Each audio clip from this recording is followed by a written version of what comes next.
Baik, kami ucapkan selamat pagi menjelang siang. Assalamualaikum warahmatullahi wabarakatuh. Yang terhormat anggota KPU Republik Indonesia yang hadir di dalam ruangan, ada Pak Dewo dan juga Pak Pramono. Kami ucapkan selamat pagi dan selamat datang juga kepada Bapak Ibu, atau selamat siang bagi Bapak Ibu yang berada di daerah waktu Indonesia bagian Barat dan waktu Indonesia bagian Timur. Kami ucapkan selamat datang kembali di sesi kedua di hari kedua. Kali ini Bapak Ibu, sesi kedua ini adalah sesi yang menurut saya paling banyak diminati semua kalangan begitu ya. Jadi dari anak-anak, tapi tidak sampai ke jurnalistik ya sih, sampai dari anak-anak sampai dengan orang dewasa pasti setiap hari mengambil beberapa gambar di gadgetnya ataupun di kameranya. Dan kali ini kita akan mendalami tentang fotografi jurnalistik, dan sudah hadir bersama saya tentunya ini adalah wartawan foto senior dan yang saat ini ada di Tempo Indonesia. Itu ada Mas Sukanto, beliau ini lahir di Lamongan,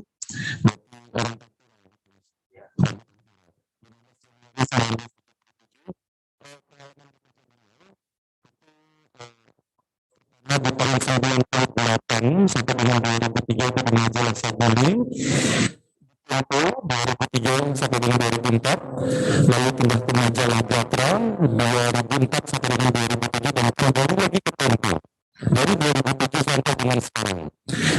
Waktu yang sangat lama, kalau bisa dibilang senior, ini udah di atas senior, itu expert juga gitu ya. Baik, Bapak Ibu, karena kita waktu kita juga sudah tertentu sebagai posisi yang pertama, kita akan langsung saja untuk materi pertama. Namun namanya materi, namun sebelumnya kami ingatkan kembali kepada Bapak Ibu peserta daring dari KPU Provinsi, KPU dan juga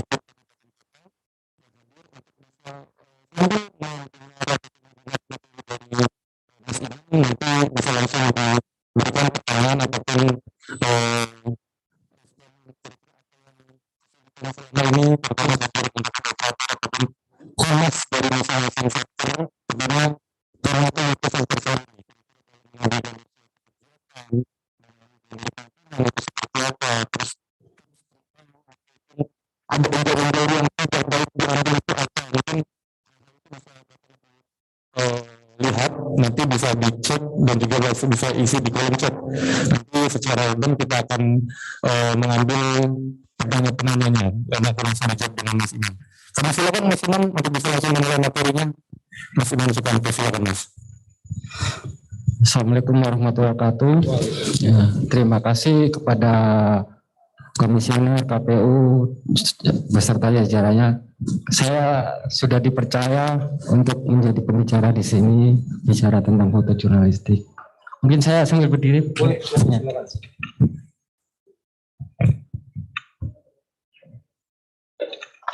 Jadi saya akan sedikit menjelaskan tentang gimana sih foto jurnalistik itu bekerja, seperti apa seorang pewarta foto. Mungkin langsung aja ya.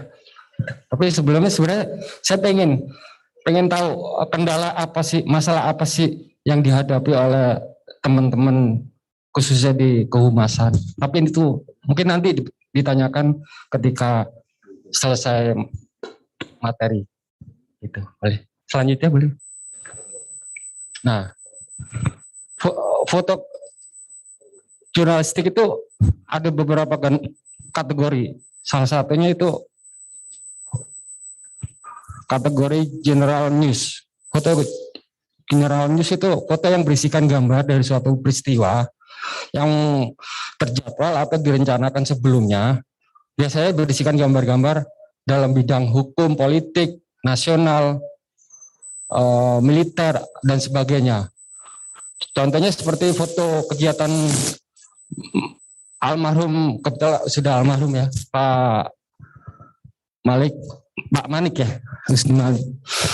Ketika itu dia menerima kunjungan dari Partai Golkar. Kebetulan waktu itu ada dua kubu, antara kubu Agung Laksono dan kubu satunya lagi. Nah, ini ingin menengahi, ingin ada satu pihak yang ingin disahkan. Nah, kenapa saya berikan foto seperti ini? Karena saya ingin menunjukkan bahwa foto itu tidak hanya foto pertemuan, tapi ini foto yang harus berbicara. Seperti apa? Ya, menangkap mimik, menangkap kegiatan biar tidak terlihat mati foto itu. Jadi terlihat hidup. Oke, selanjutnya. Nah, kenapa saya tampilkan foto tentara dengan polisi? Karena ini masuk dalam general news juga, karena yang sudah terjadwal. Kenapa saya ada foto tentara? Karena tentara juga ada hubungannya dengan kegiatan KPU, pemilu, pilkada. Karena tanpa mereka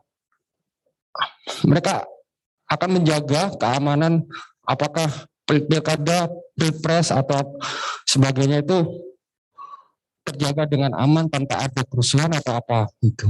Selanjutnya, nah, ini kegiatan Pak Presiden Jokowi dengan akses yang terbatas, semuanya harus mengikuti protokoler, di mana saya harus mengambil gambar itu dari sisi yang mana, yang bagus di mana, sebagus. Jadi hasilnya seperti ini. Gitu. Selanjutnya, ini juga masih bagian general news, kegiatan persidangan Pak SBY waktu ketika itu memberikan pidato kenegaraan di parlemen. Dan di bawah juga suasana sidang kasus korupsi di Tipikor. Oke, next. Nah, ini kegiatan ekonomi juga masuk ke dalam kategori general news. Kegiatan gubernur saat itu Agus Martowardoyo meresmikan peluncuran pelayanan konsumen terintegrasi otoritas jasa keuangan. Ini juga masuk dalam general news. Dan berikutnya adalah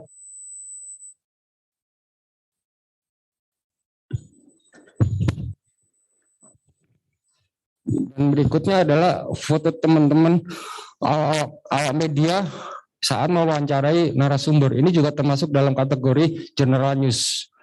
Oke, selanjutnya. Nah, spot news. Kategori spot news adalah kategori yang tidak diduga-duga, kategori yang hard news, berita keras istilahnya. Karena kita tidak akan tahu kapan ini terjadi atau prediksinya seperti apa. Nah, ini kita ketika jadi fotografer, pewarta foto, kita harus waspada, kita harus memasang mata, harus fokus apa yang harus kita kerjakan. Untuk mendapatkan gambar sebagus ini pun kita harus mencari posisi yang tepat dan bagaimana menjaga supaya walaupun terjadi bentrokan, kerusuhan, kita harus tetap aman. Oke. Selanjutnya, ini kecelakaan juga. Ini juga ketika itu saya memotret foto ini ketika saya perjalanan pulang kampung, tiba-tiba ada kemacetan, saya cari tahu ada apa, kenapa terjadi kemacetan. Nah, ternyata setelah saya melewati peristiwa ini, saya lihat sepertinya menarik menjadi sebuah berita. Akhirnya saya berhenti, saya ambil gambar. Dan ini juga saya harus meletakkan sisi kemanusiaan saya.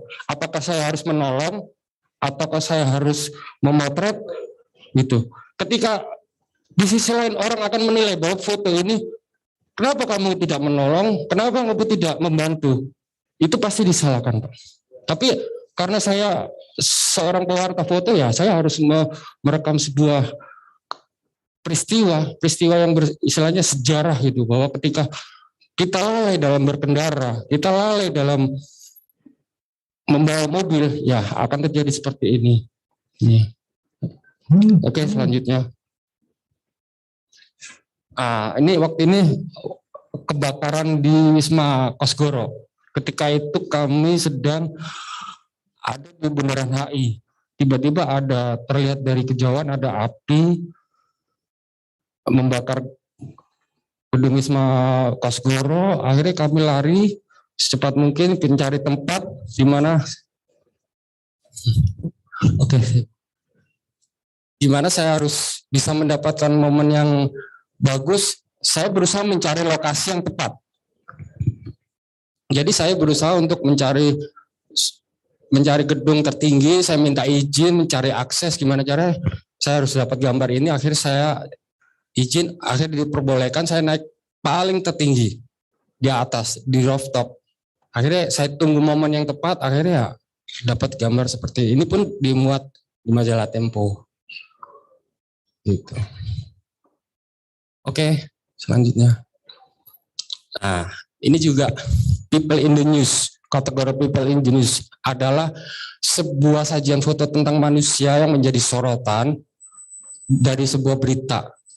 Biasanya yang disajikan adalah profil atau sosok seseorang karena ketokohannya atau korban bencana atau korban teroris dan sebagainya. Kenapa saya munculkan? Kebetulan mungkin banyak yang kenal. Ini adalah fotonya Pak Wakil Presiden Yusuf Kala, dan kebetulan ini juga penugasan dari kantor untuk mengisi untuk halaman wawancara khusus. Kenapa saya bikin hujan-hujanan? Kenapa Pak Jokowi, Pak Yusuf Kala mau dihujan-hujanin seperti ini? Ini juga tidak suatu kebetulan saya dapat seperti ini. Ini juga perlu perjuangan. Kenapa saya bisa seperti ini? Karena kan sebagai pejabat negara kedua di negara ini, nggak mungkin kita bisa memerintah atau menyuruh Pak Yusuf Kala hujan-hujanan. Saya pasti akan menghadapi protokolnya dari Pas Pampres dan sebagainya. Nah, kenapa saya bikin seperti ini? Ketika berjalannya wawancara, saya punya mendengarkan hasil wawancaranya apa, bicara tentang apa. Kebetulan ini waktu itu Pak Yusuf Kala bicara tentang dukungan beliau terhadap Presiden Jokowi untuk maju kembali menjadi calon presiden. Nah, apa? Pak Yusuf Kala bicara bahwa saya siap melindungi Pak Presiden. Saya akan berdiri paling depan ketika Pak Jokowi diserang dari kanan kiri atas bawah. Saya siap. Saya sebagai wakilnya saya siap. Nah, dari pembicaraan itu akhirnya saya mengartikan melalui visual bahwa tanpa baca berita pun sebenarnya melihat foto ini pun mungkin akan lebih paham gitu. Nah, saya gimana cara berceritanya? Akhirnya saya mendapatkan ide, oke, di luar lagi hujan.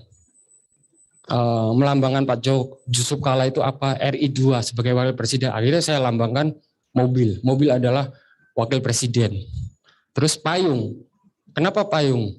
Ya karena payung itu melindungi diri. Itu saya artikan Pak Yusuf Kala itu melindungi Pak Presiden dari segala badai yang menyerang Pak Presiden. Nah, dan hasil akhirnya seperti ini. Tapi tidak semudah itu. Ketika saya menyampaikan ke Pak Yusuf Kala, dan Pak Yusuf Kala pun mengiyakan. Tapi ketika saya mau mempersiapkan propertinya, saya harus berhadapan dengan komandan Pas Pampres. Mas, Bapak ini nggak kok dihujan-hujanin nanti sakit ini, karena kan emang wakil presiden kan nggak mungkin semua harus aman. Loh, saya bilang saya sambil dicubit gitu. Loh, saya sudah sampaikan ke Bapak mau kok gitu. Ya akhirnya ya komandan Pas Pampres nggak bisa bicara apa-apa. Akhirnya ya udah terjadilah. Walaupun saya sendiri harus hujan-hujanan, kamera saya hujan-hujan, saya nggak peduli. Yang penting saya harus mendapatkan gambar terbaik dari yang terbaik, yang istilahnya ada makna pesan yang tersimpan dari foto ini, dan pembaca pun bisa menikmatinya seperti itu. Jadi foto ini bisa berhubungan dengan apa yang ditulis di hasil wawancara itu. Jadi ketika pembaca membaca isi berita, terus baru bisa memahami tentang foto ini. Seperti itu. Mungkin baru saya yang bisa minta wakil presiden hujan-hujanan. Oke, selanjutnya. Ya, satu kebanggaan sendiri. Nggak semudah itu meminta seorang. Oke, dan ini seorang warga, kebetulan waktu itu di tahun 2004 terjadi bencana gempa bumi dan gelombang tsunami di Aceh. Kebetulan saya sampai di Aceh itu 3 hari setelah bencana. Saya mencari-cari gambar apa yang terbaik, karena waktu itu kan saya sangat masih asing lah, karena pertama kali saya ke Aceh dengan kondisi yang transportasi yang terputus, semuanya serba terbatas. Akhirnya ketika saya sambil keliling-keliling mencari momen yang terbaik akhirnya saya menemukan bapak ini dengan anaknya dengan muka yang sangat memelas, butuh bantuan. Saya visualkan melalui gambar ini. Oke, selanjutnya. Nah, ini juga lagi-lagi saya juga mendapatkan akses yang tidak mudah juga. Mungkin teman-teman pewarta foto di Jakarta yang bisa naik ke patung Bundaran HI ini mungkin baru saya, dan kebetulan saya sampai 2 kali naik. Dan ini juga harus ada perjuangan juga, nggak mungkin. Keberanian memanjat ketinggian seperti ini. Ini waktu itu dibersihkan, perawatan. Waktu itu ini sore hari. Kebetulan saya juga ada, kenapa saya dapat akses? Karena dari security-nya juga ada hubungan kedekatan dengan saya, sudah kenal, akhirnya terciptalah seperti itu. Tapi ya bukan sekedar memotret, tapi gimana cara saya mencari komposisi yang bagus, terus angle yang bagus supaya foto ini tersampaikan, gitu, bahwa seorang pekerja ini benar-benar bekerja dengan berani, kuat, walaupun di tempat ketinggian. Oke, selanjutnya. Nah, ini juga saya kebetulan, ini di kampung saya juga, di Halim. Kebetulan rumah saya di Halim. Waktu 2011 kemarin, banjir, rumah kami juga terendam. Akhirnya, walaupun saya korban banjir, tapi saya sebagai seorang pewarta foto pun, saya tetap harus membuat suatu berita yang mungkin publik harus mengetahui bahwa ini banjir juga nggak bisa membahayakan kita semua, gitu. Akhirnya ketika saya keliling sambil ya hampir sebadan gitu, akhirnya menemukan ibu ini berenang untuk menyelamatkan dirinya dari banjir dengan kegigihannya. Akhirnya ya udah, akhirnya saya bilang sama ibu, saya foto ya, saya minta izin. Oh, ibunya mau, ya udah, akhirnya saya foto sambil saya ikutin, dan akhirnya hasilnya seperti ini. Oke, selanjutnya sport news, kategori sport news. Sport news ya, foto-foto olahraga yang disampaikan secara langsung, memanfaatkan pemotretan dengan prioritas diafragma dan kecepatan. Untuk menangkap gerakan-gerakan seperti sepak bola, kita sebelum memotret kita harus mengetahui dulu apa sih aturan di dalam sepak bola itu, apa sih yang akan terjadi ketika di lapangan gitu. Jadi bukan sekedar memotret, tapi gimana caranya kita harus mendapatkan momen yang terbaik dari sebuah olahraga. Ini salah satu contoh dari sepak bola. Jadi kita akan mencari yang foto yang terbaik. Oke, selanjutnya. Daily life. Foto yang menceritakan tentang kegiatan manusia dalam kesehariannya, mungkin dilakukan dari orang-orang paling bawah sampai atas. entah itu kegiatannya apa, untuk memenuhi kehidupannya atau apapun. Ya, ini waktu itu saya dapat gambarnya di daerah Kupang, Nusa Tenggara Timur. Beliau sedang mencari ikan. Ya, ini salah satu kategori daily life. Oke, selanjutnya. Nah, ini potret. Kategori potret. Ada potret, ada art and entertainment atau seni budaya sama natur. Kalau potret lebih menunjukkan tentang sosok tokoh ketika untuk sebuah wawancara. Ini kebetulan saya memotret Wakil Ketua KPK Pak Saud. Kebetulan dia menyukai sepatunya yang sangat usang, yang udah lama dipakai, dan dia sangat menyenangi. Akhirnya dipakai sampai dia menjabat. Akhirnya saya ambil gambarnya, saya minta. Akhirnya beliau mau, dan ini juga untuk kebutuhan wawancara di majalah juga. Dan ini seni budaya, salah satu contohnya ini foto konser. Ini konsernya apa? Ceylon Seven. Ketika itu kita juga tidak sekedar mengambil gambar, memotret, tapi kita juga harus membaca lighting di panggung seperti apa, terus apa yang dilakukan oleh si penyanyi, gitaris, drummer, dan kita juga harus memikirkan komposisi yang terbaik gimana.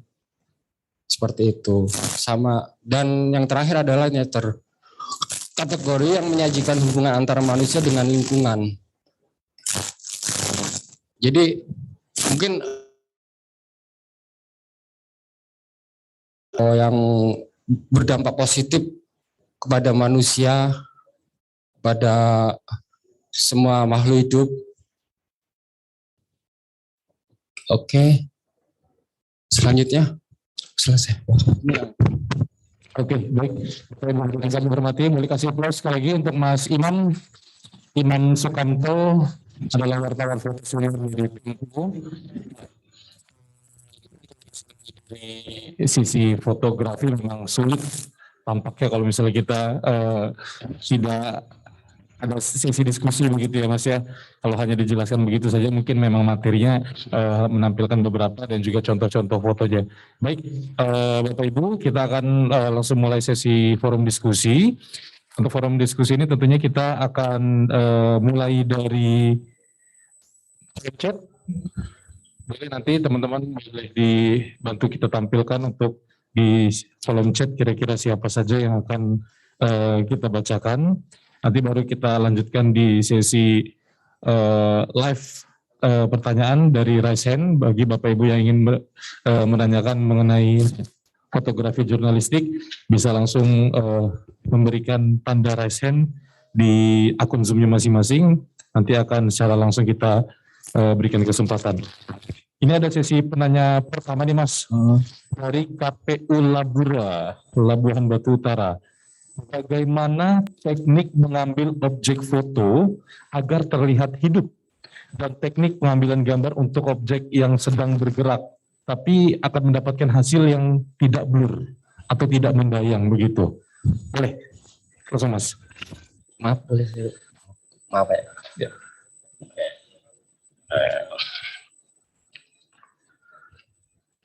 Agar objek foto itu seperti Jadi apa? kenapa biar objek terlihat hidup,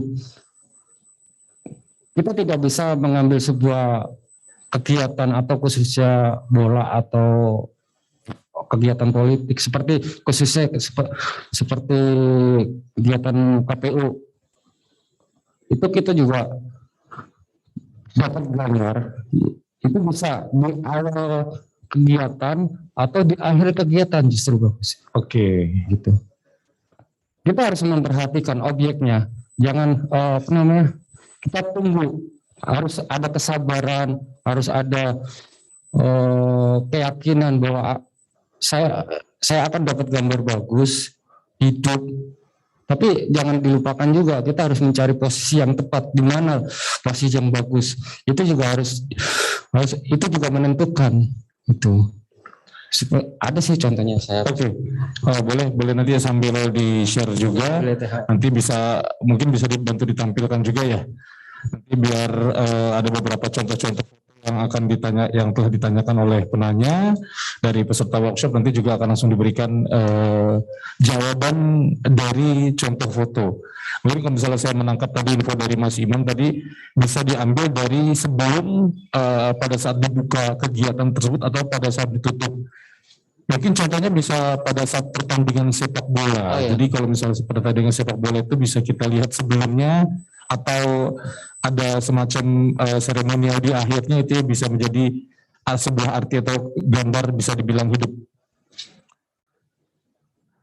Ya, nanti boleh dibantu share sama teman-teman tim operator. Oke. Belum nyambung.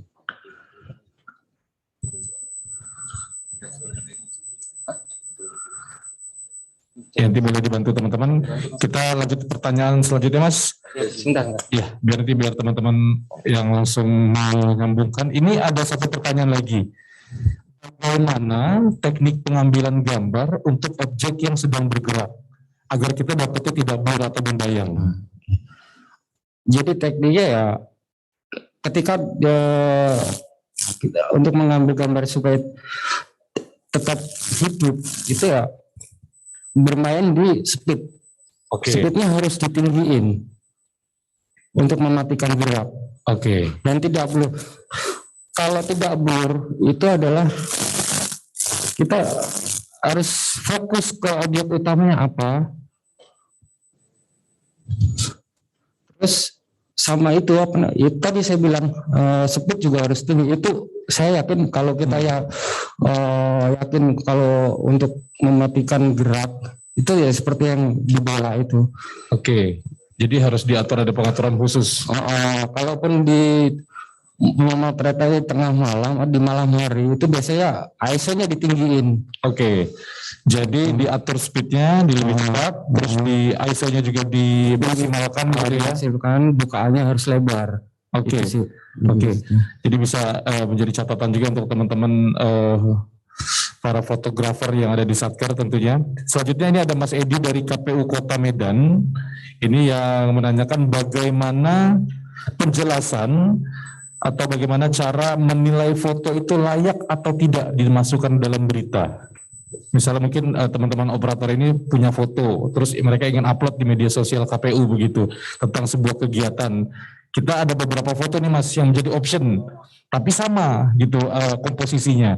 Ya paling layak menurut Mas Imam sendiri seperti apa? Apa kiat-kiatnya begitu, silakan. Kalau yang paling layak adalah ketika itu foto harus komposisinya harus bagus, secara angle, pengambilan gambar, itu harus benar-benar bagus gitu. Saya harus memberikan contoh. Memang harus ada contoh begitu ya.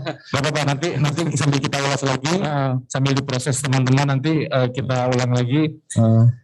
Jadi ada hal-hal khusus yang bisa kita pilih.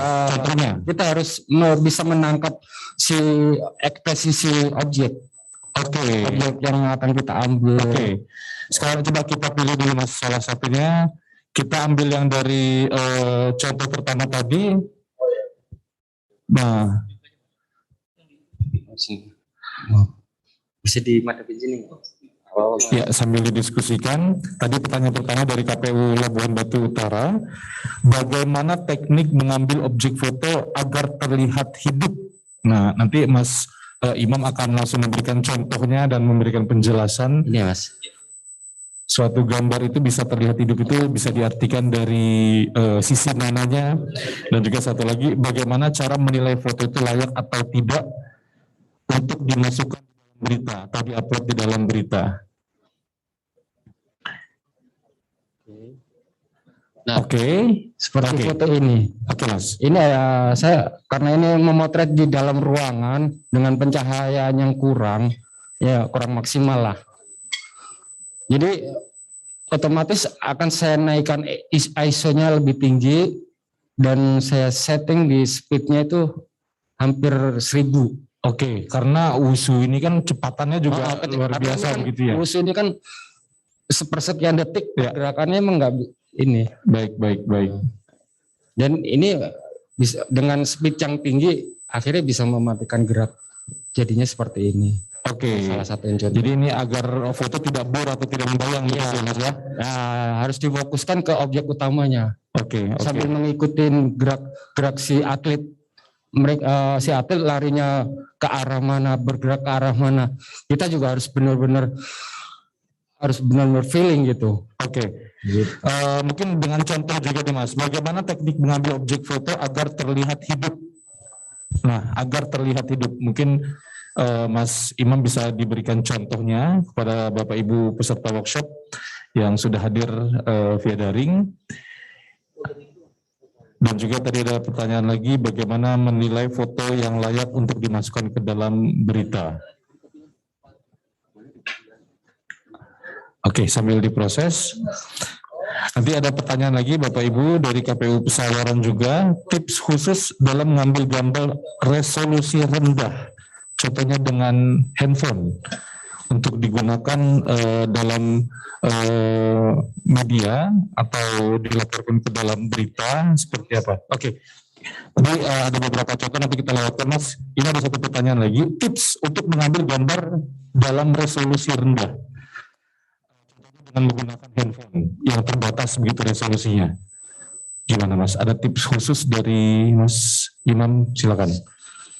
Sebenarnya dengan resolusi rendah, pasti kalau ketika di tempat yang terang mungkin masih bisa ya. Tapi kalau ketika tonton pencahayaannya mencukupi, kemungkinan ya pasti blur, bergerak atau gelap. Itu pasti karena alat juga mempengaruhi juga seperti itu. Oke. Nah, contohnya nih, ada satu pertanyaan dari kalau misalnya kita lihat dari KPU Kuansing, ini ada Mbak Wigati ya. Tips dan trik memotret menggunakan kamera dong, kamera handphone maksudnya, karena mungkin beberapa teman-teman di daerah dalam suatu kesempatan tidak menyiapkan kamera yang khusus begitu, tapi harus diabadikan dengan sebuah momen, namun mereka hanya menggunakan kamera. Contohnya di dalam ruangan ini, apa yang harus mereka lakukan dengan kamera handphone itu, Mas? Seperti mengambil dalam sebuah acara itu harus kembali lagi, kita harus mencari posisi yang tepat dan komposisi yang bagus tanpa terhalangin oleh orang-orang.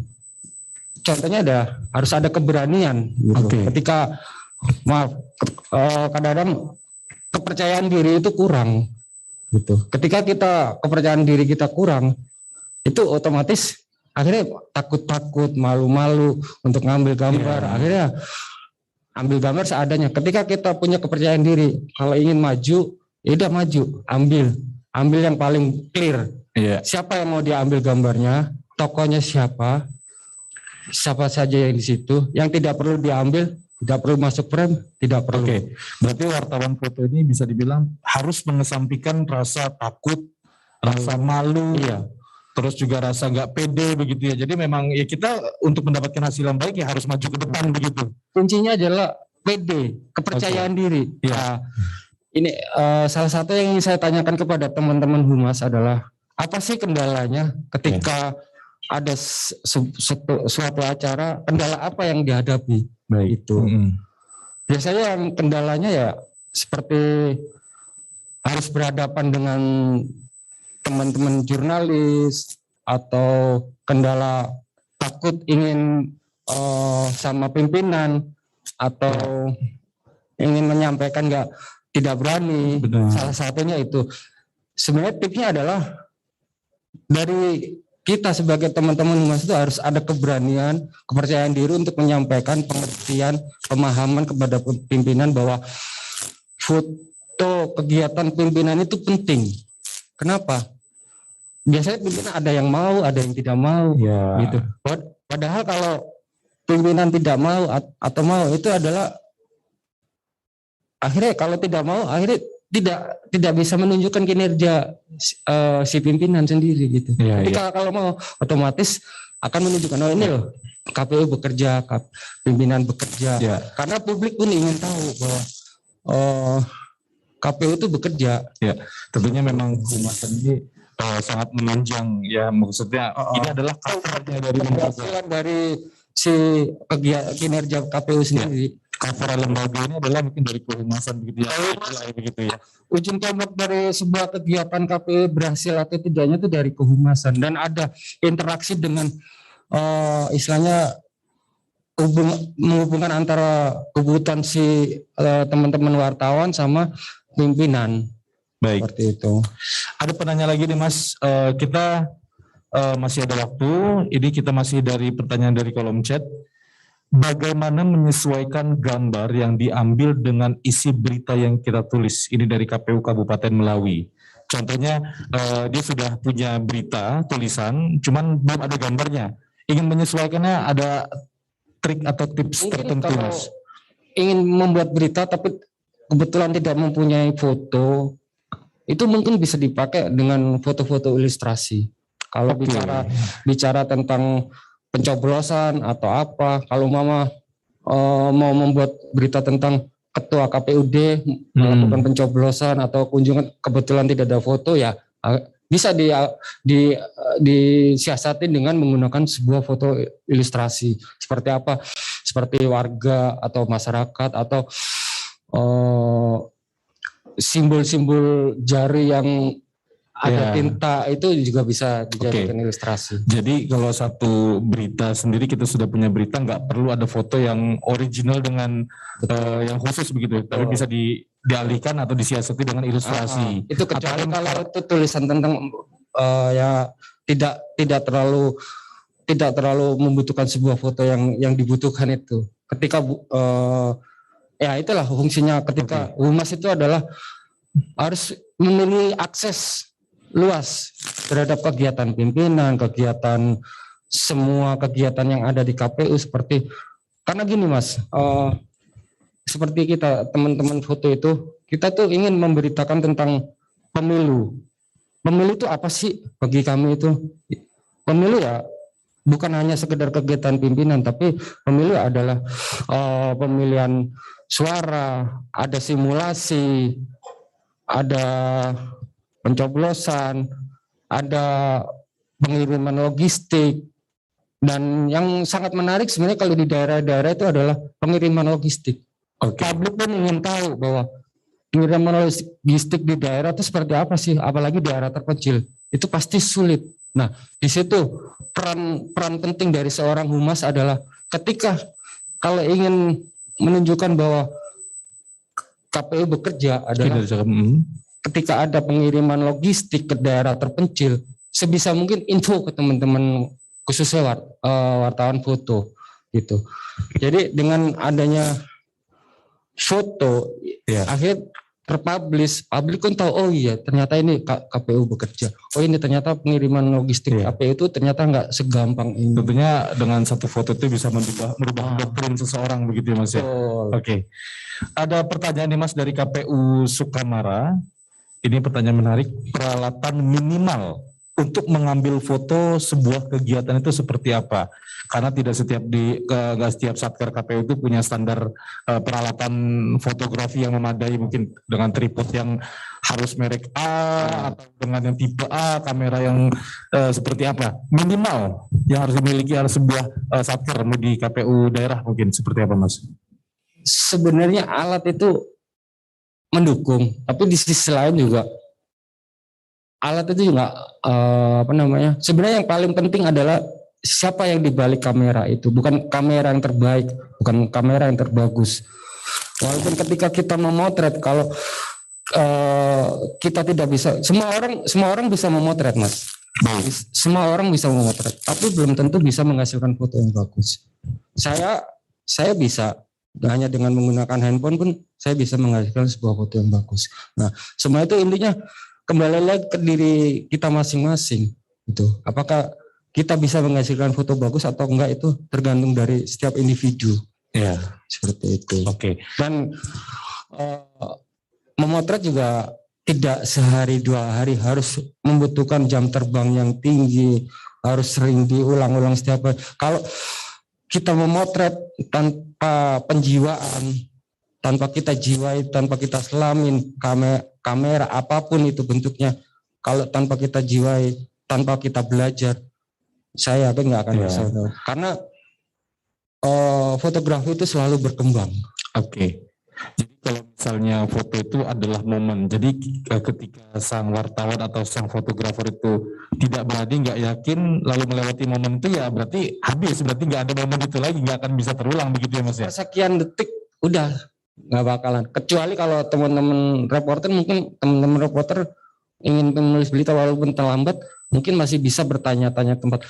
Tapi ketika ketinggalan momen, ya udah selesai. Nggak akan dapat gambar lagi, karena itu tidak akan bisa diulangin lagi. Oke. Oke. Kita beralih ke pertanyaan selanjutnya Bapak Ibu. Ini dari satu pertanyaan lagi ya, dari Edi Kurniawan dari KPU Kota Bima. Ini izin bertanya, apakah sebuah foto yang dimasukkan sebagai berita itu boleh diedit atau dimanipulasi? Ataukah semua foto yang dipublikasikan itu harus original? Oke, silakan Mas. Kalau untuk foto jurnalistik itu tidak boleh diedit, tidak boleh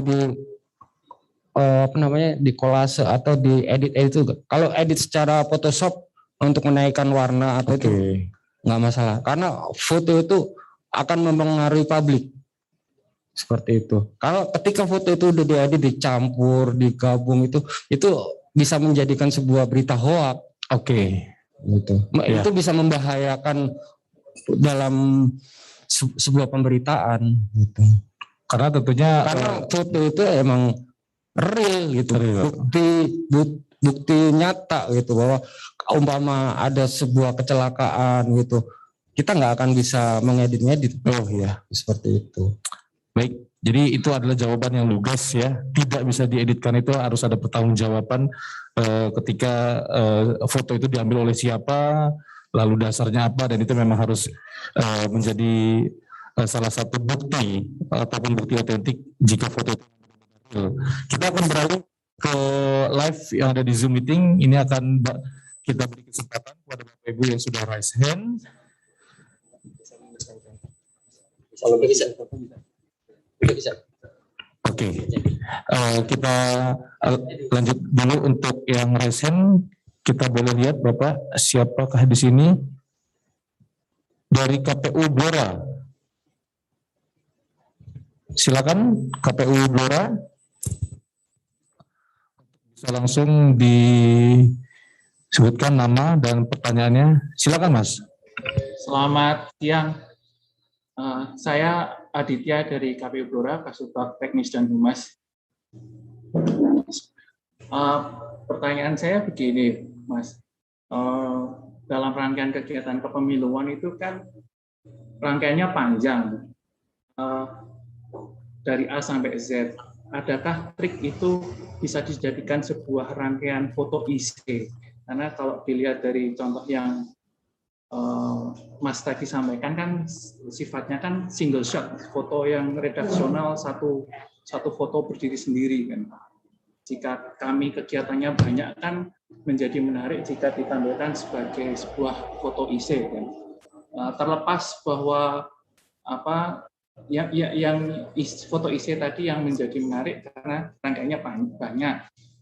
Kemudian adakah trik yang bisa kita gunakan, terutama mengambil isu bahwa menjadi kepentingan kami sebagai instansi pemerintah, bahwa KPU telah berupaya dengan baik pada setiap rangkaian kegiatan kepemiluannya itu dengan mengambil sisi dari hal humanis. Terima kasih. Biar langsung ditanggapi Mas. Itu story ya. Kasih contoh. Oke, foto story ini langsung diberikan contohnya. Jadi kalau misalnya kita lihat tahapan kan dari proses A sampai dengan proses Z begitu, jadi panjang. Jadi bagaimana tips ataupun triknya bisa menjadikan satu foto itu dalam sebuah beberapa kegiatan. Ini diberikan salah satu contohnya. oleh Mas Imam. Nanti setelah ini kita berikan kesempatan dari KPU Kabupaten Buru ya. Setelah ini siap-siap ya. Ini akan diberikan salah satu contohnya.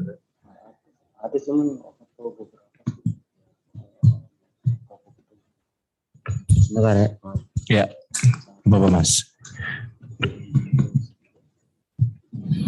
Karena memang fotografi kalau dijelaskan saja nggak cukup. Silakan. Mungkin saya akan berikan contoh, mungkin bisa dijadikan contoh walaupun bukan foto ya kegiatan KPU, tapi ini bisa menjadikan contoh gitu. Bahwa story itu semuanya pasti sama yang akan dilakukan. Seperti yang saya lakukan ketika saya liputan nelayan di Larantuka, itu saya harus mengikuti hingga ke tengah samudra selama 3 hari 3 malam. Ketika itu sampai di tengah samudra itu mesin mati, gimana rasanya kondisi. Di situ pun kita harus tetap fokus, harus kita tetap yakin walaupun dalam keadaan bahaya, gimana cara untuk bisa mendapatkan gambar bagus. Ini. Sebentar.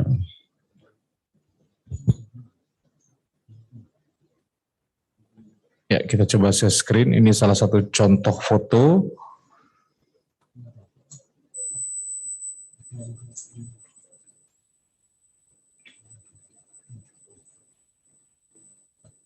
Nah, ini ya Mas. Oke. Semuanya. Oke, sip. Oke, seperti ini Mas. Oke. Ini mungkin secara general ya Mas, saya akan jelaskan walaupun tidak berhubungan langsung dengan pemilu, tapi minimal ini bisa menjadikan contoh bahwa nanti Masnya bisa membuat foto seperti ini dengan tema foto pilkada atau sejenisnya. Nah, ini ketika ini nelayan di Larantuka baru berangkat dari dermaga, kita berangkat ke tengah laut. Akhirnya saya ambil dari sisi dalam kapal dengan mimiknya yang begitu santai. Akhirnya ini. Oke. Ada lagi yang ditampilkan Mas?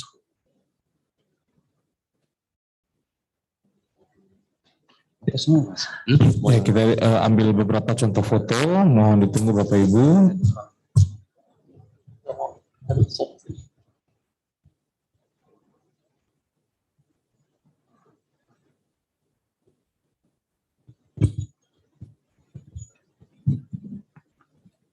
Sebenarnya gini Mas, foto story itu tuh yang kita butuhkan pertama kali adalah tidak langsung memotret, tapi kita harus riset terus rangkaian yang akan kita bikin itu seperti apa yang akan kita bikin, objeknya apa, itu benar-benar kita harus benar-benar pahami gitu. Ketika kalau kita tanpa riset, tanpa bahan, kita tidak akan bisa membuat sebuah foto story. Jadi intinya harus memahami dulu kira-kira isi dari kegiatan tersebut apa dari awal sampai dengan akhir. Betul. Lalu kita merangkum dalam sebuah foto. Kita akan bisa mengimplementasikan dari riset yang kita hasilkan itu. Oke. Contohnya seperti ini. Ya. Kalau ini seperti apa nih?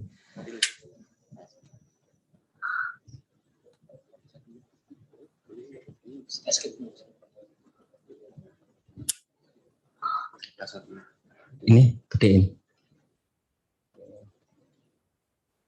Nah, yang saya cerita tadi itu ini nelayan Larantuka. Ini di tengah malam. Oke. Di tengah samudera. Ini mengejar antara, jadi terjadi apa? Bentar.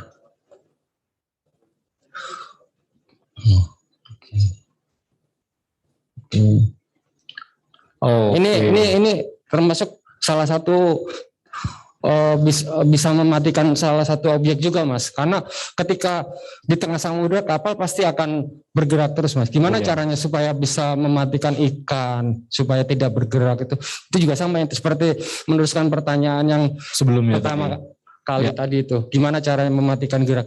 Karena kapal ini kan terus bergerak, bergerak terus dihantam gelombang, itu juga kita juga perlu kekuatan juga sih, kestabilan begitu ya. Minimal kekuatan fisik juga sih, Mas. Kalau kita nggak punya kekuatan fisik nggak mungkin, karena di tengah laut samudra itu pasti yang nggak biasa mungkin bisa muntah-muntah atau gimana. Oke, baik. Jadi itu kita sambil ke pertanyaan selanjutnya aja, Mas. Ini masih banyak sekali yang raise hand, tampaknya memang begitu antusias dengan fotografi jurnalistik. Kali ini selanjutnya dari KPU Kabupaten Buru.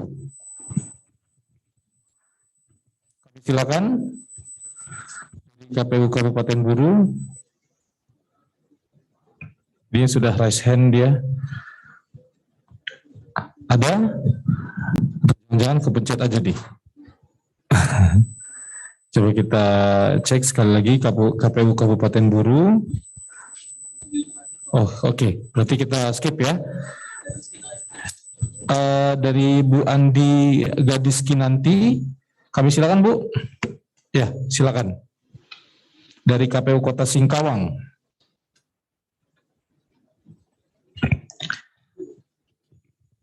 Kami silakan langsung Bu Andi.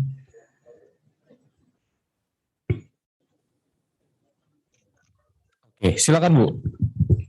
Tes, oke baik. Terima kasih banyak atas kesempatan yang diberikan.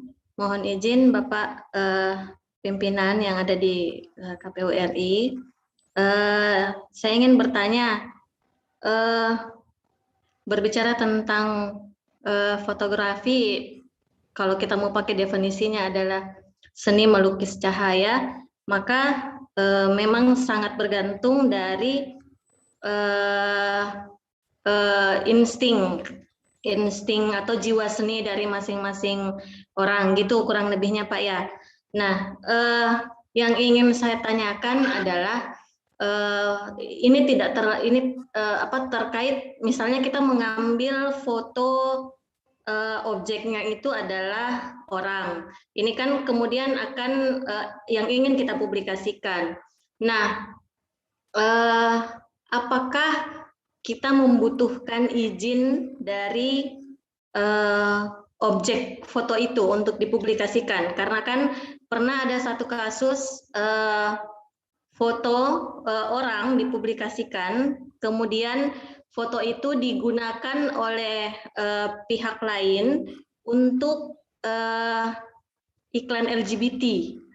Nah itu kemudian orang yang ada di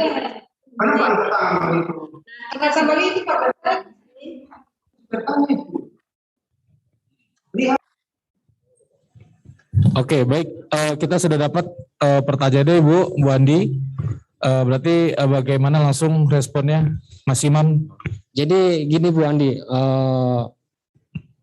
foto emang kalau kita apalagi memotret orang itu emang harus izin juga. Ketika si narasumber yang kita foto itu ada pengaruh untuk publik. Kalau kecuali ketika kita foto wawancara mungkin tanpa izin pun otomatis diperbolehkan memotret sama si narasumber. Tapi ketika kita hunting atau foto apa gitu, kita sekedar motret gitu, terus orang yang nggak suka, itu kadang-kadang ada etikanya Bu. Gimana caranya supaya memotret orang yang baru kita ketemuin, kalau sebisa mungkin jangan langsung mengambil gambar Bu. Tapi kita harus mendekati dengan cara humanis. Itu kita ajak bicara, ngobrol, diskusi. Setelah mendapatkan rohnya, mendapatkan kenyamanan, baru Ibu meminta izin. Saya ambil gambar boleh ya? Atau gimana? Pasti ketika si narasumber udah merasa nyaman, pasti akan mengizinkan. Terus terkait dengan foto yang tiba-tiba dipakai oleh media lain atau tanpa seizin. Nah, itu pentingnya hak cipta, Bu. Sebenarnya foto itu ada hak ciptanya. Jadi tidak sembarang orang itu bisa menggunakan foto itu dengan gampang. Kalaupun dijadikan sebagai iklan tanpa seizin, yang mungkin kalau Bu Andi yang memotret tanpa seizin Bu Andi, tiba-tiba itu foto dipakai untuk iklan, Ibu bisa menuntut, mungkin memberikan somasi dulu. Setelah somasi itu tidak digubris atau gimana, Ibu bisa mengajukan menuntut ke pengadilan, melaporkan ke polisi bahwa ini hak cipta Ibu yang itu tanpa seizin Ibu dipakai. Karena penting bagi kami pewarta foto itu memiliki hak cipta, karena apa yang kita miliki, kita buat itu adalah hak cipta kami, hak cipta kita. Tidak sembarang orang bisa memakai kecuali media yang kami tempat bekerja gitu. Jadi hak cipta tapi ya itu di Indonesia mungkin pemahaman tentang hak cipta sebuah karya foto itu belum terlalu dipahami semua orang. Masih banyak orang yang dengan gampang googling dapat gambar dipakai. Nah itu. Tapi kalau masih terjadi, mungkin Ibu bisa gitu, bisa mengajukan somasi gitu. Oke. Itu next levelnya lah begitu ya. Mungkin orang-orang Indonesia mesti ada pembelajaran khusus begitu. Selanjutnya kita masih dari Zoom meeting kali ini. Oke. Gimana Bu Andi? Boleh sedikit bertanya lagi Pak. Bagaimana caranya kita membuktikan bahwa foto itu adalah milik kita, bahwa foto itu yang ngambil kita, yang punya kita gitu. Gimana caranya Pak? Apakah ada tools yang dipakai untuk membuktikan itu? Ya, jadi kalau Mama Ibu punya kamera digital atau apa, itu pasti ada metadata. Metadata itu menyimpan. Kalau Ibu di kameranya bisa dikasih nama Ibu, biasanya ada. Jadi makanya kenapa itu pentingnya metadata itu adalah membuktikan bahwa itu foto kita atau bukan. Dari situ kita bisa membuktikan.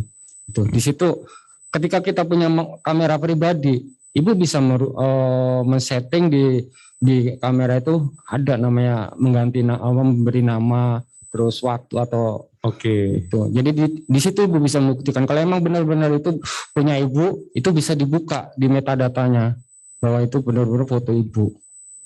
Gitu. Berarti harus ada sign khusus ya, tanda khusus begitu ya. Kita lanjut Bapak Ibu. Kali ini dari KPU Maluku Barat Daya. Boleh kita spotlight, ini dia dari KPU Maluku Barat Daya. Silakan Pak Ner. Terima kasih Pak. Boleh saya bertanya? Kebetulan kita di KPU Maluku Barat Daya ini, itu kondisi kewilayahan kita adalah laut. Kondisi kewilayahan kita laut. Ini kita punya pengalaman beberapa kali ketika baik saat kita melakukan distribusi logistik ataupun saat kita melakukan BIMTEK di tengah-tengah kondisi cuaca laut yang begitu bergelora. Nah, di saat-saat itu kita mau mengambil gambar untuk mengabadikan itu. Tapi ternyata ketika kita mengambil gambar ini ombak udah mukul kita dari kiri, dari kanan dan sebagainya, sehingga kita tidak bisa mengabadikan momen-momen yang bersangkutan.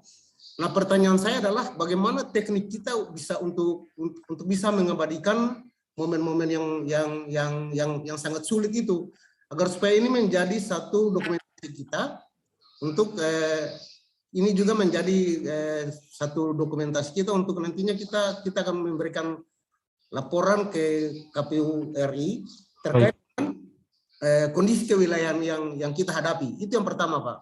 Kemudian yang kedua adalah apakah sebuah kegiatan atau pada saat narasumber dia menyampaikan keterangan persnya, kemudian ada setelah itu dia langsung menyatakan bahwa ini keterangan pers ini adalah off the record, sementara sudah terlanjur untuk diambil gambarnya, diambil fotonya.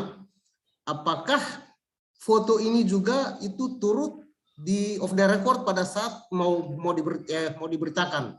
Lalu yang pertanyaan yang ketiga, tadi saya juga tertarik dengan foto-foto ilustrasi.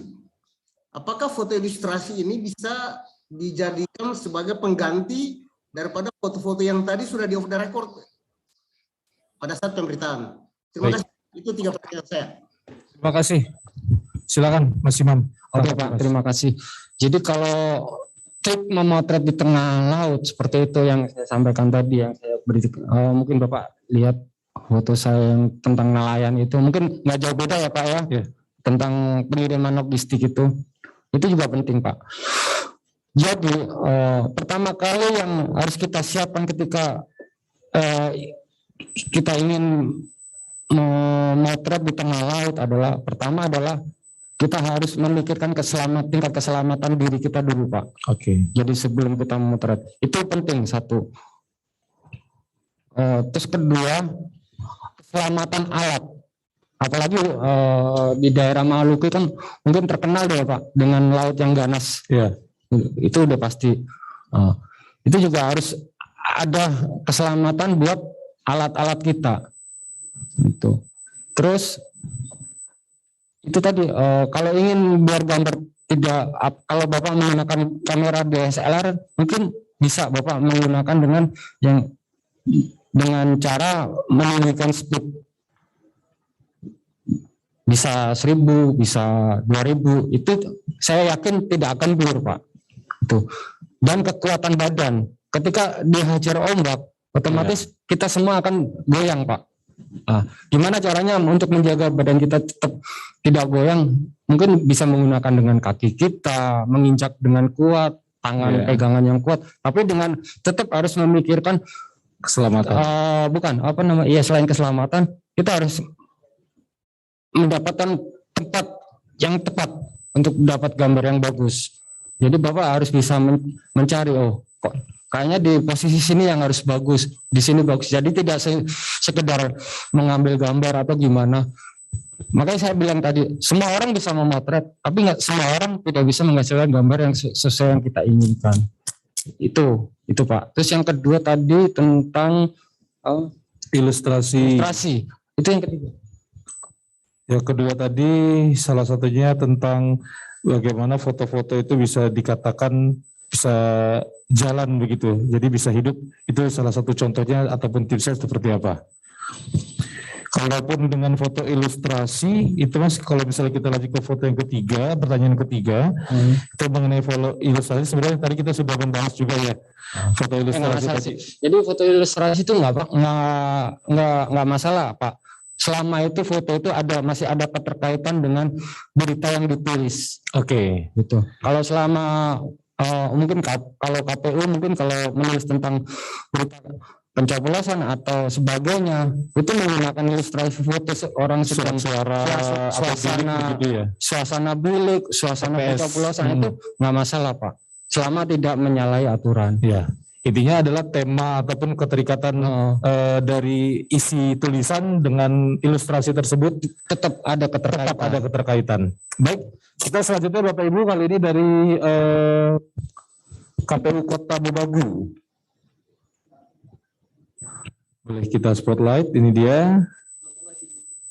Oke, belum open video. Boleh? Dari Kota Mobagu. Ya. Silakan Mas. Minum dulu. Oke, sudah terdengar suaranya. Silakan Mas Zulkifli. Ya, oke. Sebenarnya beberapa pertanyaan tadi sudah ditanyakan oleh kawan-kawan sebelumnya, cuman saya ingin menanyakan terkait satu berita, apakah kalau bagaimana secara etika jurnalis itu kalau tidak memuat gambar gitu. Tidak bisa kita tangkap dengan jelas, suaranya terlalu menggema. Diinfokan di kolom chat aja dulu Mas ya. Nanti kita tangkap di Kota Mobagu ya. Oke, kita next Bapak Ibu, kali ini dari Mahatma ya. Kita spotlight. Oh, oke. Nggak apa-apa, kita tampilkan yang ini terlebih dahulu dari Adi Mahyu dari KPU Kepulauan Meranti. Silakan Pak Adi. Terima kasih Mas, bisa dengar suara? Dengar suaranya Pak, silakan Pak. Terima kasih Mas atas informasinya, kesempatannya gitu ya. Terutama buat Mas Imam ya. Saya sedikit tertarik nih kalau cerita foto ya. Jadi begini Mas Imam ya. Mungkin ada beberapa trik-trik fotografi ya. Dalam hal ini saya pengen tahu aja gitu. Seperti apa foto-foto jurnalistik ya. Apakah dia hampir bersamaan dengan ada yang istilahnya namanya foto HI ya, human interest atau street fotografi. Nah, apakah hal-hal yang seperti foto-foto HI ya? Kalau saya lihat tadi kalau saya lihat tadi foto-foto Mas Imam yang terhadap nelayan-nelayan itu ya, mungkin ada yang beranggapan itu foto HI, human interest gitu kan.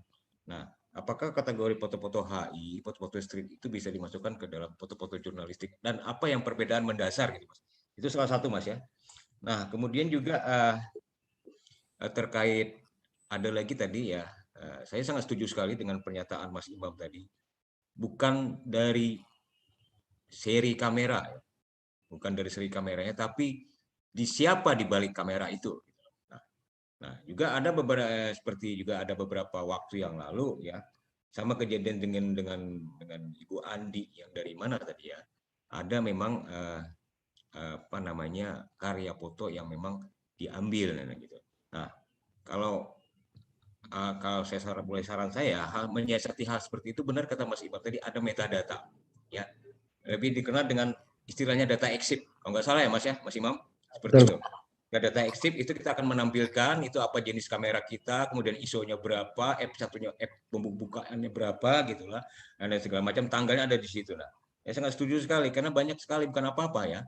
Kita ya saya salah satu hobi itu tidak tapi suka aja gitu loh. Suka aja dengan foto-foto. Jadi artinya ada memang susah sekali kita mencari momen gitu ya. Momen itu sangat langka sekali ya. Nah, ketinggalan seperdetik saja kita tidak dapat momen gitu loh. Nah, bagaimana kita memanfaatkan momen itu gitu loh. Nah, apalagi kita sebagai orang-orang yang suka hobi-hobi foto HI ya, foto pasti ada momen-momen tertentu ya. Sehingga foto yang kita hasilkan itu sangat berkarakter gitu loh, Mas Imam.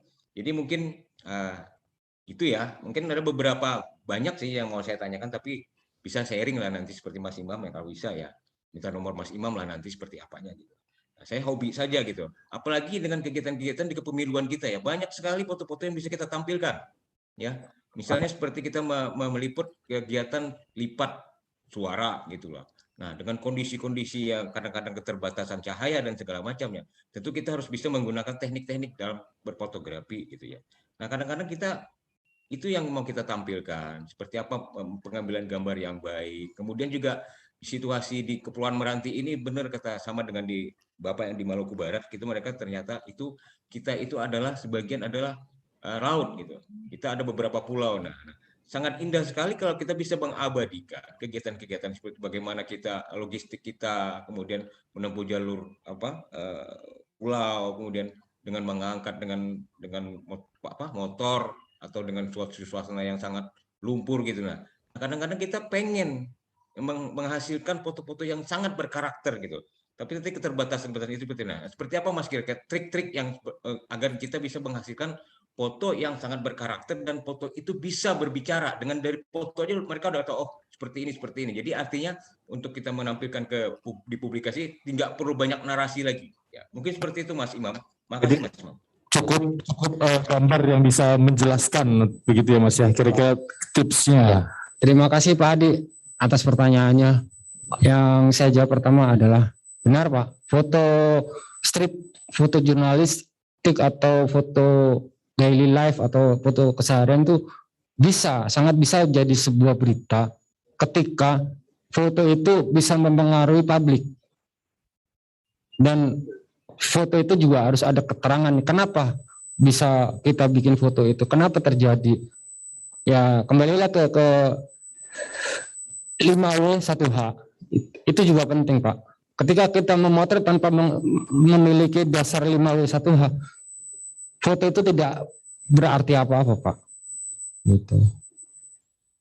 Jadi semua foto itu bisa jadi foto berita ketika foto itu ada pengaruh buat kehidupan sehari-hari, buat publik, buat itu pertama. Terus yang kedua tentang ini ya, trik memotret.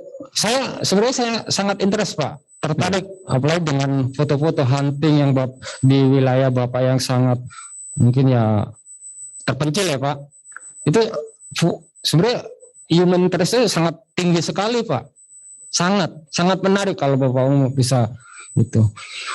Kayak pengiriman logistik, pelipatan atau itu sebenarnya itu semua kan ya saya kembali lagi riset pertama. Terus kedua bahwa kalau emang di KPUD tempat Bapak bekerja itu ingin mendapatkan gambar yang bagus, mungkin Bapak bisa ketika ingin menunjukkan kinerja KPUD itu melalui visual, pertama kali yang harus disiapkan adalah tempat.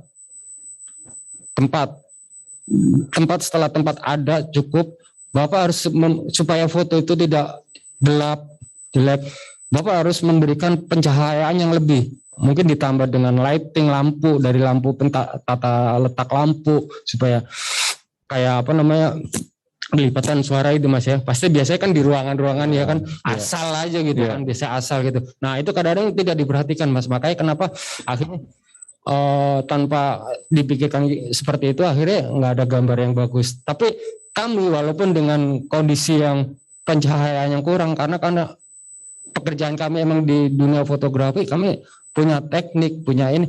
Gimana caranya kalau menggunakan kamera DSLR ya, pertama yang kita lakukan ya menaikkan ISO, terus ketika ISO itu tidak mampu untuk menaikkan cahaya ya, otomatis speednya kita benar-benar turunkan. Oh gitu, bisa 30, 1/30, 1/15 untuk mendapatkan cahaya yang maksimal seperti itu, Pak. Terus yang kedua yaitu tadi pengiriman logistik seperti itu. Itu juga Bapak juga bisa gitu loh mengikuti. Itu menarik kenapa? Ketika ada pilkada, pilpres atau sebagainya, Bapak bisa menginfokan update tentang pengiriman logistik itu ke teman-teman wartawan, khususnya teman-teman foto. Jadi itu sangat penting sekali, Pak. Gitu. Kalau Bapak bisa menginfokan besok kita akan mengirim logistik ke daerah ini yang sulit dijangkau, Bapak ajak teman-teman foto. Dari situ otomatis ketika dapat gambar itu akan terpublish, masyarakat Indonesia pasti tahu ternyata di sini ada lokasi yang sangat sulit untuk ditembus. Baik. Seperti itu, Pak. Ya. Baik, rasa cukup Pak. Gimana Pak? Masih ada yang kurang? Jadi intinya begini Mas, kalau saya tangkap gitu ya, saya pernah membaca yang sifat istilahnya segitiga exposure. Nah, jadi tadi Mas jelaskan kalau situasi ini ISO-nya dinaikkan atau mungkin mengarahnya mungkin lebih ke situ Mas Imam ya, kalau tidak salah lah seperti itu Mas. Segitiga exposure. Segitiga exposure. Pernah dengar tuh Mas? Belum. Oke. Baik, terima kasih Pak Adi Mahir. Nanti bisa sharing. Oke. Mungkin bisa sharing. Kita kan sharing Pak ya. Mungkin Bapak mungkin saya bisa berbagi IG atau bisa ini kan. Ya, mungkin Bapak juga bisa follow IG saya. Mungkin semuanya boleh kalau Mama ingin lihat-lihat. Instagramnya apa Mas? Imam. Maaf. Boleh saya tulis? Boleh silakan. Kalau peserta yang lain ingin sharing IG, oke. Jadi untuk teman-teman dari KPU Provinsi, KIP Aceh, teman-teman Satker Kabupaten Kota, jika ingin diskusi ataupun mungkin sharing lah mengenai fotografi, boleh nanti di-share, nanti teman-teman akan menginfokan di kolom chat mungkin, boleh nanti bisa langsung hubungi beliau lewat Instagram. Selanjutnya kita masih dari raise hand, masih ada waktu 15 menit lagi Bapak Ibu, mungkin 2 penanya terakhir ya. 2 penanya terakhir, kali ini dari Abdi Mahatma, dari KPU Bombana yang tadi sudah sempat terlewat. Ya. Pak Abdi, silakan Pak Abdi dari KPU Bombana. Ya, sudah tersambung Pak. Sudah bisa ya Mas ya? Iya, bismillahirrahmanirrahim. Assalamualaikum warahmatullahi wabarakatuh. Salam singkat Abdi ya. Ya, perkenalkan nama saya Abdi Mahatma dari KPU Kabupaten Bombana, Sulawesi Tenggara. Saya tertarik pada materinya Mas Imam soal fotografi ini. Pertama tadi soal foto hard news ya. Saya ingin tanyakan, kan itu insidentil sifatnya. Seorang fotografer yang bagus, bagaimana mensiasati atau menyiapkan kameranya, komposisi kameranya yang bagus itu seperti apa, Mas? Misalnya buka diafragmanya berapa, speednya berapa, ISO-nya berapa, untuk bisa menangkap momen-momen semacam itu. Itu yang pertama. Yang kedua, saya ingin cerita sedikit, misalnya soal, nanti akan masuk sana, soal pasti Mas Imam pasti kenal dengan Kevin Carter, yang fotografi yang usai menerima Pulitzer, kemudian meninggal bunuh diri. Saya ingin membawa itu kepada, misalnya, kami di dalam perjalanan mendistribusi logistik, ada situasi di mana ada momen ketika, misalnya kan kita ini berbagai macam tempat itu, ada yang harus menyeberang sungai, misalnya, atau lautan misalnya. Nah, dalam situasi seperti itu,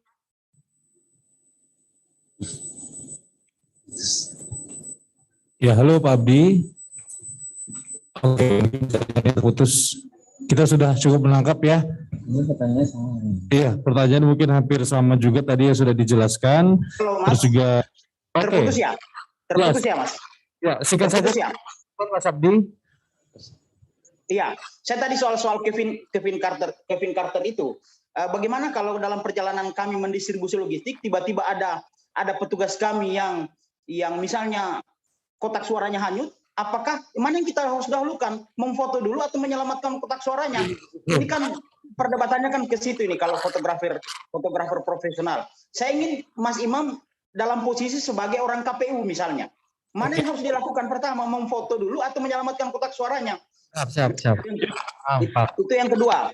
Yang ketiga misalnya, mohon maaf, saya ingin bertanya kepada tim KPU sendiri misalnya, kelak boleh jadi di suatu saat itu gambar-gambar humas KPU itu ada yang bagus, yang mungkin saja menarik jurnalis foto dunia misalnya yang bisa dibeli, yang kantor-kantor berita foto, apakah boleh KPU menjual kepada kantor-kantor berita foto? Ya, karena yang bisa ke lapangan kan tidak mungkin kami mengajak jurnalis Tempo, jurnalis Kompas, apa semua. Pasti teman-teman humas yang di jalan, yang di lapangan. Nah, kalau kemudian ada gambarnya yang bagus, yang sangat human interest, misalnya, apakah boleh KPU itu, tim humas KPU, menjual ke kantor-kantor berita foto? Oke, berarti namakan pribadi itu, Pak. Sudah, Mas, sudah. Terima kasih. Terima kasih, Mas. Oke, baik. Terima kasih Mas Abdi. Silakan. Tadi pertanyaan pertama tadi mengenai teknik foto tadi sudah berulang, ISO berapa dan juga lain-lain. Tadi sudah dijawab oleh Mas ya. Mungkin saya jawab yang kedua itu ya. Masalah yang ada kotak suara hanyut begitu misalnya. Jadi gini Pak, kita sebagai pewarta foto yang tadi juga sudah saya jelaskan gitu, bahwa kalau kita seorang fotografer, kita harus meletakkan sisi kemanusiaan, sisi tega nggak tega. Kalau walaupun seorang pegawai KPU, staf KPU, dia memegang kamera, otomatis dia harus berani untuk mengambil sikap, mengambil foto kotak suara yang hanyut, atau kita mau ambil gambar dulu. Kalau saya sebagai fotografer, saya akan mengambil gambar dulu, Pak. Karena apa? Karena gambar itu sebagai bukti sejarah, Pak. Okay. Tapi ketika kita tidak mengambil gambar, bukti sejarah itu hilang. Dan Bapak pun ketika sampai ke kantor, ditanya sama pimpinan, surat kotak suaranya sampai mana?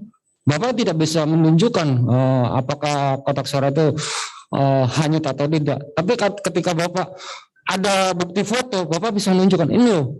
Nah, itu bukti otentik. Makanya kenapa kita harus berani meletakkan sisi kemanusiaan kita, sisi ketega-tegaan kita, gitu.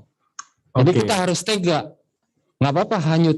Yang penting kita ambil dulu gambarnya. Setelah keambil gambar, kotak itu masih bisa diselamatkan. Setelah kita ambil gambar, kita berusaha menyelamatkan, Pak. Itu sih, Pak.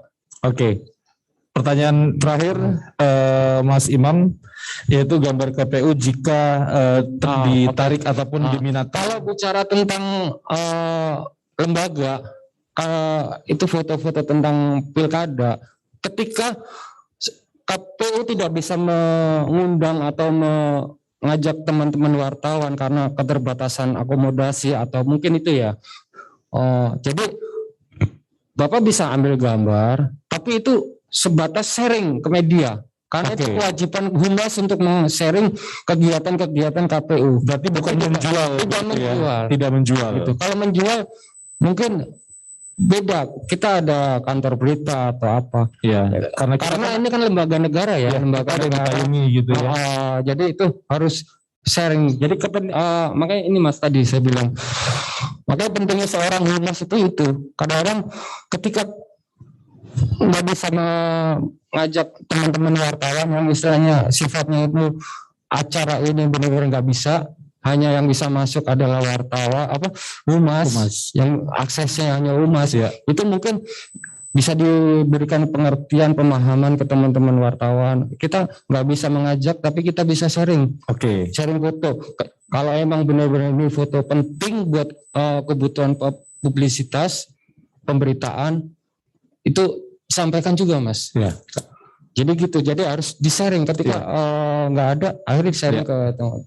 Berarti memang mungkin karena protokol kesehatan tidak itu salah satu. Mungkin salah satu ya di momen sekarang seperti ini tidak banyak untuk bisa mengundang teman-teman wartawan hadir secara fisik, cuman teman-teman wartawan yang tidak hadir secara fisik itu kita berikan kita sharing momen-momennya ataupun berita-beritanya ya, mungkin itu bisa dibilang untuk bisa manfaatkan untuk protokol kesehatan.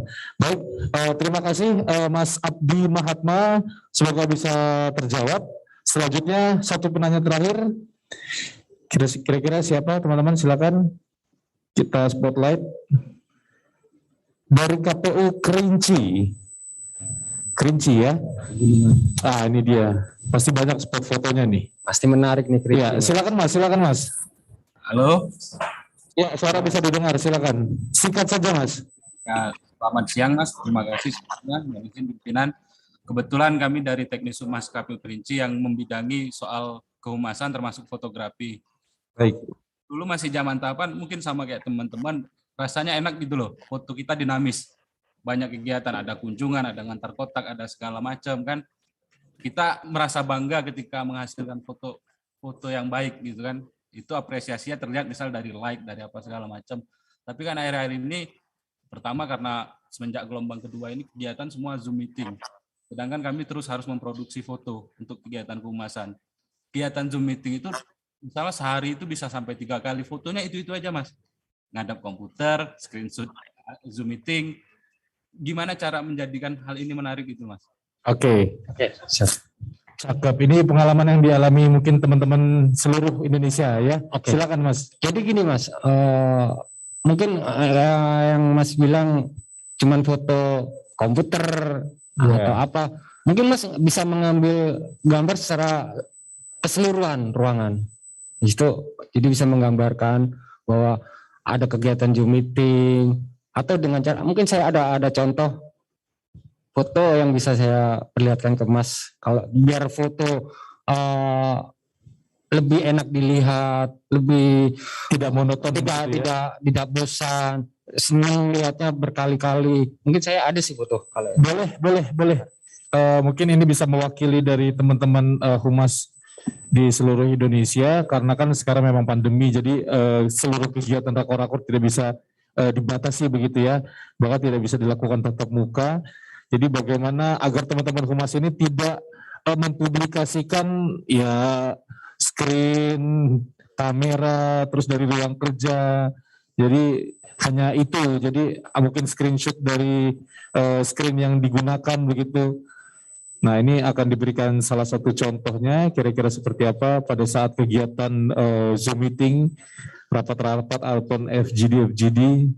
Kira-kira contohnya seperti apa?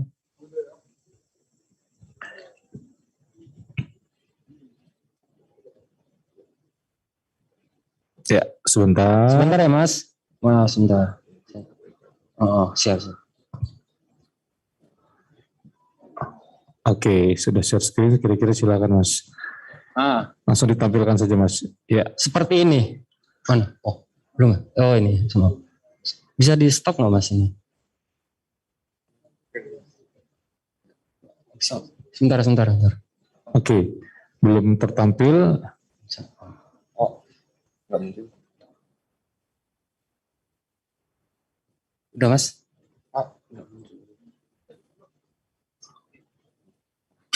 Oke, mohon ditunggu Bapak Ibu. Sebentar Mas. Ya. Oke. Itu. Nah, itu. Enggak ini. Bukanya dulu. Ya, ini sambil dicari memang teknis. Kalau misalnya foto ya harus ada bukti otentik lah, contohnya seperti apa. Tidak bisa dijabarkan dengan sebuah teori. Nah ini dia. Ini KPK ini. Oke, ini KPK. Bisa di stop nggak? Nah ini mungkin dengan cara ini, bisa di stop nggak Mas? Satu gambar aja. Satu gambar saja. Oh ya, oke. Oke. Ini. Ya, mungkin bisa dijelaskan Mas, kira-kira seperti apa ini? Oh.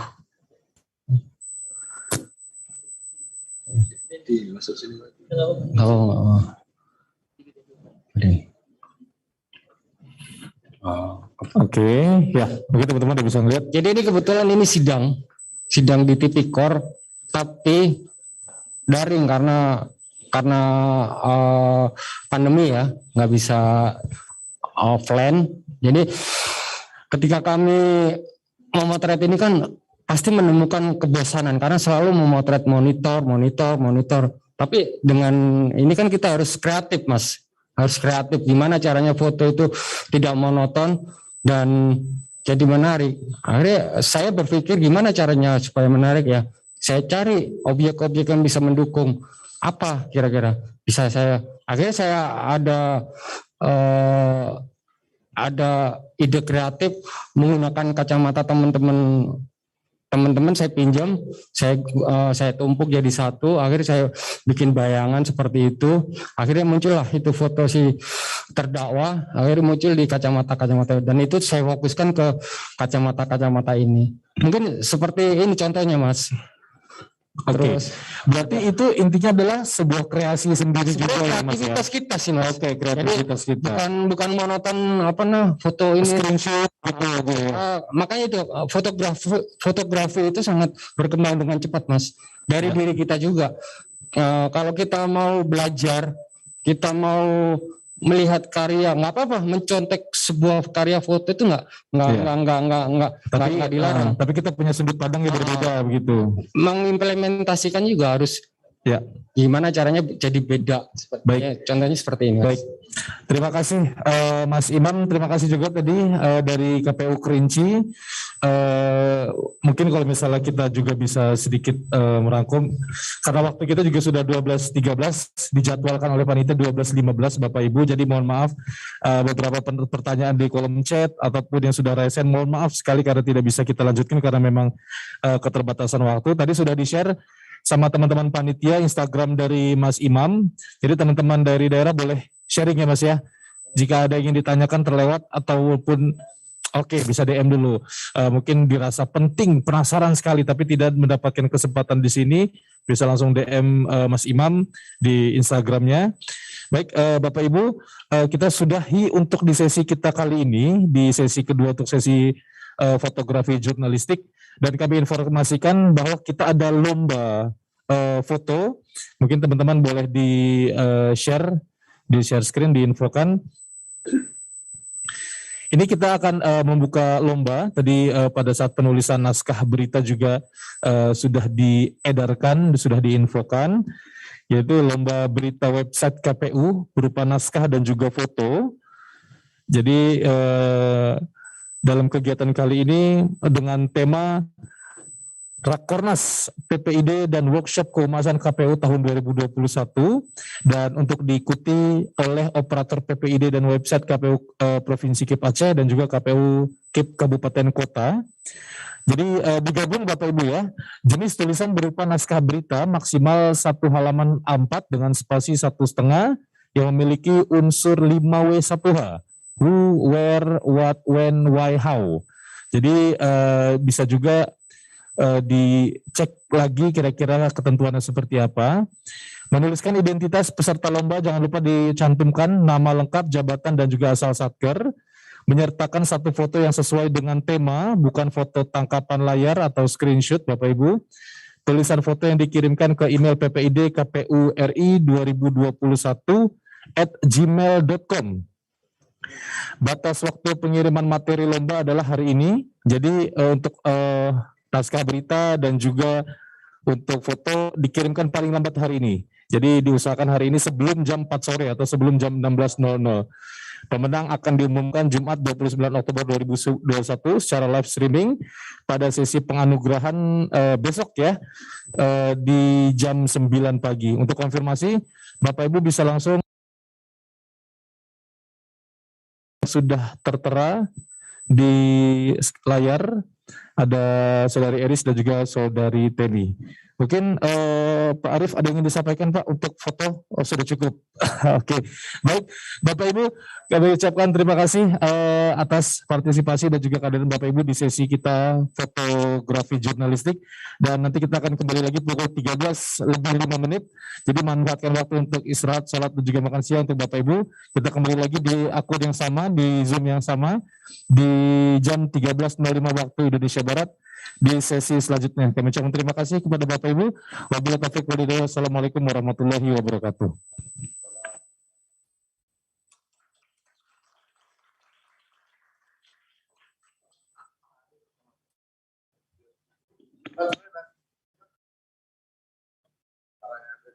Tadi malam